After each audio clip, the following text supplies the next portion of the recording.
This video is part of a series of instruction videos on the BioGrace greenhouse gas calculation tool. This is instruction 1.4, navigating to the BioGrace Excel tool. You can open the Excel tool from the zip file on the website. This was part of a previous instruction video. After opening the tool, you click on Continue to find the directory sheet. Here you see that the tool contains several sheets. First of all, there is a sheet About, giving some background to the Excel tool. Next, there are several sheets containing the greenhouse gas calculations, one sheet per combination of biofuel and feedstock. So, for instance, there is a sheet for ethanol from sugar beet, one for fame from rapeseed, and one for biogas from wet manure.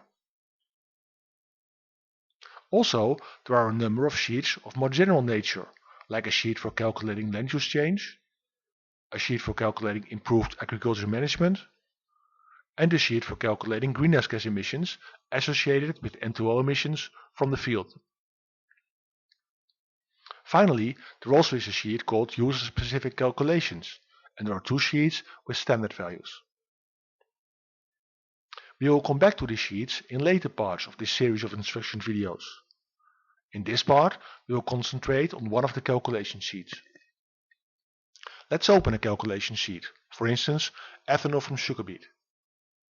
When you see such a sheet for the first time, you might find that the amount of information is overwhelming. I'll guide you through all information, and within a few minutes you will be familiar with the tool. Basically, there are two separate parts to the tool. A part on top, where you will find all results, and below a part where all the detailed calculations are made. Let's first concentrate on the part on the top.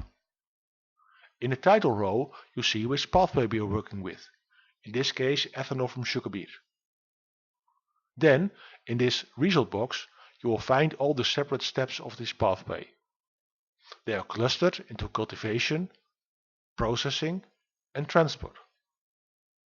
You can understand that the first step is cultivation of sugar beet, then transport of sugar beet, then processing into ethanol, and finally transport of ethanol to a depot, and then from a depot into a filling station.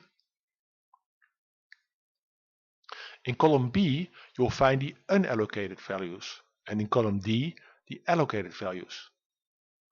Allocation is done when co-products are formed, such as sugar beet pulp in this case. Part of the greenhouse gas emissions, to the point where the co-product is formed, are allocated to the co-product. More details on allocation can be found in paragraph 4.2 of the calculation rules. The allocation factors that are used are calculated lower in this sheet and are listed here and here. In column E, the final results are listed as expressed in grams CO2 equivalent per megajoule of the biofuel produced. They can be compared with the default values given in RED Annex 5 and FQD Annex 4. In order to calculate a percentage emission reduction, the final value in cell E17 is used together with the fossil fuel comparator, this value here, giving a result of 52% emission reduction, here. In column F, you will find three boxes with an A. These three small boxes allow to use disaggregated default values, as will be explained in a later video instruction. Column H gives the default greenhouse gas emissions as given in the RED. The BioGrace tool serves two functions. In the first place, of course, the tool allows you to make actual calculations. In the second place, it allows the user to understand how the default values from the RED were calculated, as the calculations that you find when opening the tool exactly follow the calculations that lead to the default values. In order to do so, I have to click this box here. This will be explained later. Now you can see that the results in column D and column H are almost the same. This box here allows you to switch between following the calculations of the default values and making actual calculations. This box is needed as some background values are slightly different for these two users. This has been explained in more detail on the About page. When you go here to About and then scroll down to this section, Inconsistent use of global warming potentials. Most probably this box will disappear in the next version of the BioGrace Excel tool. Last but not least, there is the Track Change button. This button allows to change between the for compliance and the for testing version. If I make a change in the tool with track changes on, like this, then it will be marked. If I would turn track changes to off, then the change will no longer be marked. There is a later video instruction with details on track changes and the for compliance versus the for testing version. In the second part of the tool, below here, you will find all the separate calculations. Scrolling down, we find all the steps of this biofuel production pathway: the cultivation of sugar beet, transport of sugar beet, ethanol production, etc. An allocation is a separate box, as you see here. There will always be an allocation box after a processing step in which one or multiple co-products are formed. This part is used to make actual calculations. You will typically replace the values in the cells with white background and green numbers.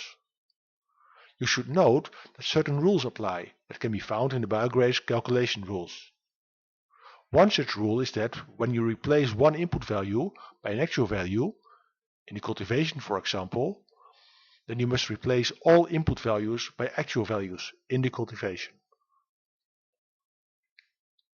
In columns I, G, K and L, all results are expressed per megajoule of the final fuel.